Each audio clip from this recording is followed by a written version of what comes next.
Forged for 5 years, he lost everything until one phone call changed it all. This story vividly illustrates the systemic injustices within the American criminal justice system, particularly its historical targeting of minority communities. It begins by tracing the evolution of oppression from the Black Codes post-Civil War, which disguised forced labor as legal punishment, to the war on drugs that disproportionately incarcerated Black and brown individuals for minor offenses, thereby criminalizing poverty and racializing addiction. The story then delves into the devastating ripple effects of incarceration, showing how a single arrest shatters families financially and emotionally, leading to unseen fractures and long-lasting scars. The dehumanizing experience within prison walls and the lack of effective rehabilitation programs are highlighted, making the return to society an almost impossible journey. Upon release, the felon label creates relentless barriers to employment, housing, and even voting, often pushing individuals back into the system. Let's begin. Imagine for a moment inheriting a debt you never incurred. A shadow, stretching back generations, defining your freedom before you even took your first breath. For millions, it's the air we breathe, the invisible weight on every decision. After the Civil War, when the chains fell silent, a new kind of bondage began to weave itself into the fabric of America. They didn't call it slavery anymore. They called them Black Codes, laws designed not to liberate, but to control. Vagrancy laws that turned unemployment into a crime. Laws that forced Black men, barely a step removed from the plantation, back into forced labor camps under the guise of convict leasing. We abolished slavery, only to see a new system cunningly disguise profit from Black bodies once more. This wasn't just injustice, it was an insidious reinvention of oppression. Fast forward through the dehumanizing era of Jim Crow, where simply existing in the wrong space could cost you your freedom or your life. And we arrive at the latter half of the 20th century. This is where the story takes a critical turn, a plot twist many are still grappling with. Enter the war on drugs. For decades we were told a simple story: drugs were bad and we had to fight them. Noble, right? But the devastating, often untold truth is that this war was strategically waged not just on substances, but on people. With chilling precision, it targeted Black and brown communities. Think. Crack cocaine, found in inner cities predominantly used by Black individuals, carried astronomical mandatory minimum sentences. Powder cocaine, often found in wealthier, whiter suburbs, had sentences that were a fraction of that. The scientific basis? Non-existent. The societal impact? Catastrophic. Entire generations of fathers, sons, brothers were ripped from their homes, not because they were violent criminals, but because a tiny baggie of crack carried the weight of a life sentence. This wasn't an accident. This wasn't a mistake. This was a strategic maneuver, a legal framework that, whether consciously or not, echoed the Black Codes of old. It criminalized poverty, racialized addiction, and then monetized mass incarceration. And from this stark reality emerges our first profound lesson. Justice isn't blind if the scales are already tipped by history. The game was rigged, not always overtly, but through rules crafted to maintain a deeply unequal playing field. And the shadow? It's still here. It lives in the whispered stories of families torn apart by seemingly minor offenses. It lingers in the chilling reality of racial profiling, where a simple traffic stop can escalate into a terrifying ordeal, not because of a crime committed, but because of the color of one's skin. You see, while many communities measure progress by new schools or bustling businesses, too many Black neighborhoods measure it by how many fathers aren't in prison, how many young men haven't had their lives derailed by a system that sees them as a threat before it sees them as human. This is the grim inheritance. This is the stage upon which countless personal tragedies play out, because when a community is systematically targeted, over-policed and then locked away, the consequences ripple far beyond the prison walls. They bleed into the homes, the schools, the very soul of a neighborhood. And that leads us to the next chapter of this story: how one single arrest can send unseen ripples through an entire village, devastating families and fracturing communities in ways you might never imagine. Imagine the slam of the car door, the flashing blue and red lights, the cold steel of handcuffs biting into wrists. This is the first tremor in an earthquake that will shatter lives far beyond that immediate arrest. Take Sarah. Her son Michael, a bright kid with a knack for fixing anything, got caught up in a petty drug charge. A single bad decision fueled by youthful indiscretion, hanging out with the wrong crowd. The handcuffs went on, Michael disappeared into the system, and instantly Sarah's world tilted on its axis. Michael's part-time job money, vital for rent, vanished. The phone calls from jail, brief and strained, became an unbearable financial drain. Sarah was forced to make impossible choices: groceries or bus fare to visit her son, keeping the lights on or sending money for Michael's basic hygiene.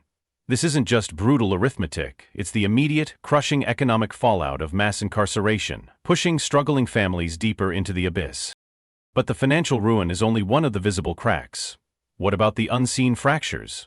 Michael's younger sister, barely in middle school, starts acting out, her grades plummeting. The hole at the dinner table isn't just a sentimental phrase, it's a constant, aching reminder of their broken unit. Sarah, consumed by worry and the logistics of navigating the legal system, has less time and energy for her daughter, who desperately needs reassurance and stability.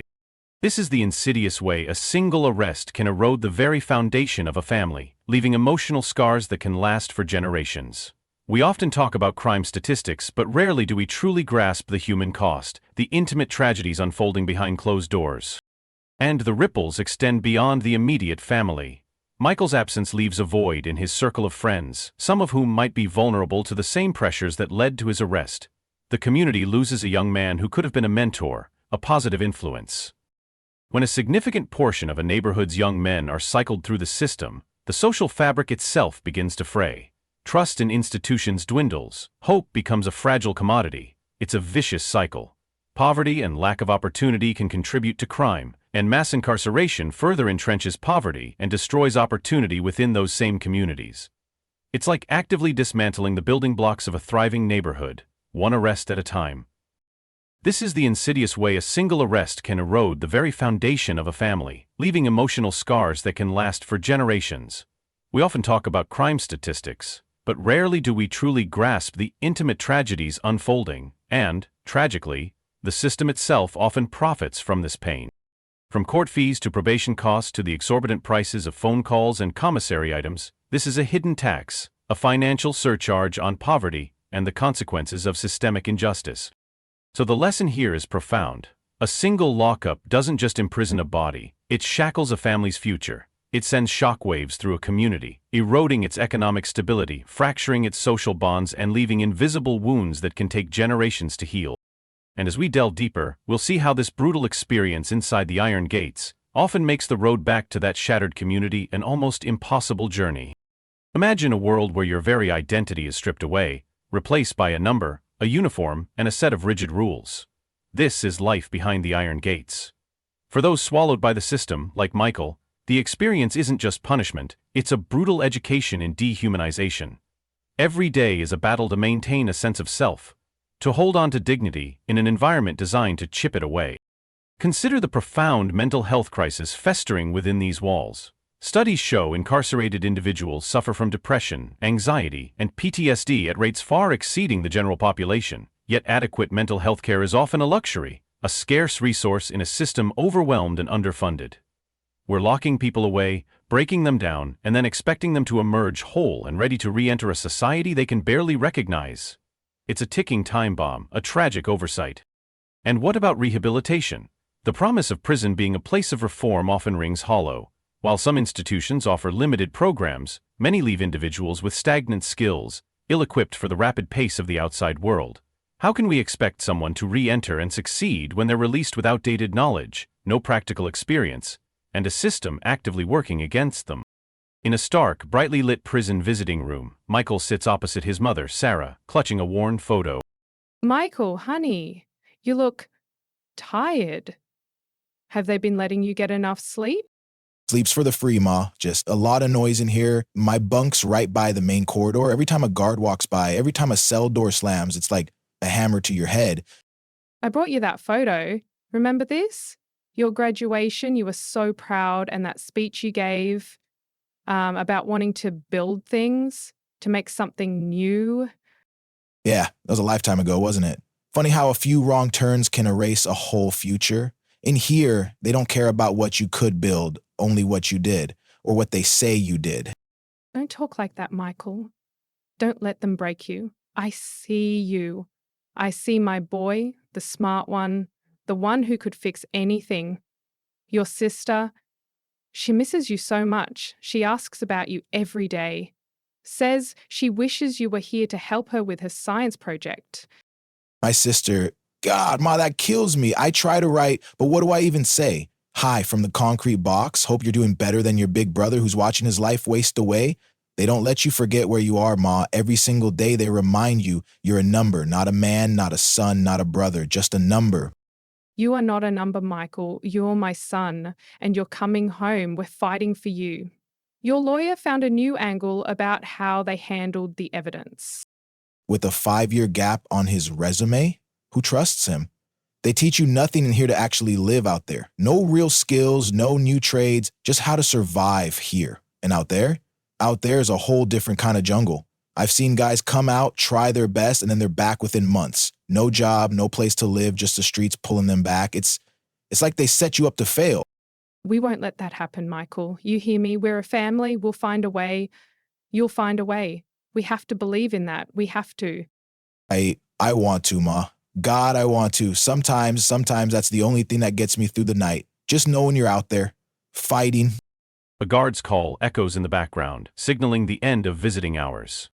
Sarah said, "They're calling time. Michael, I love you. Stay strong."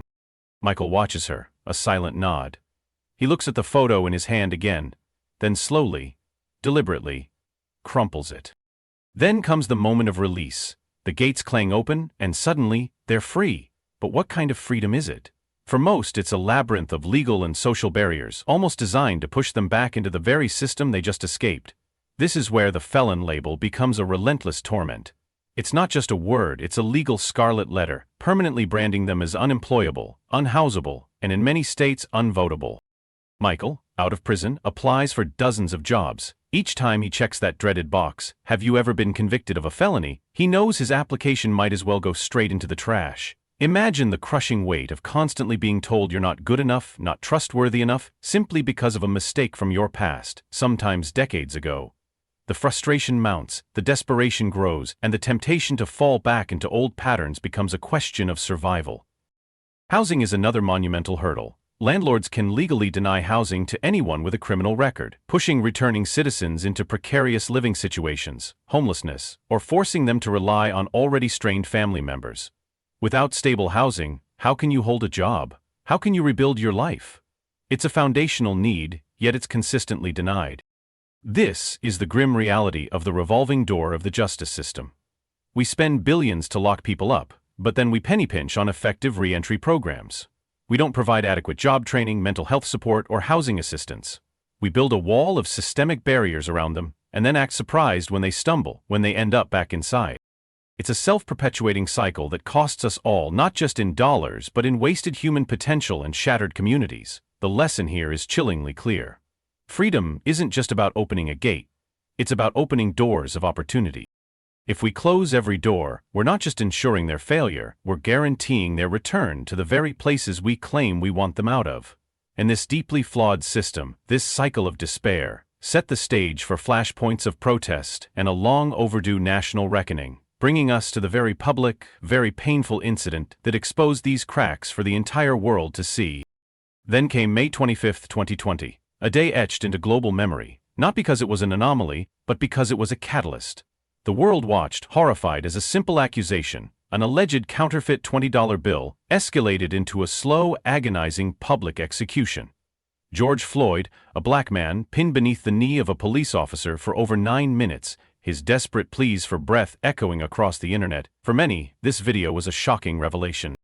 But for black communities across America, it was a brutal, visceral confirmation of a reality they had known for generations.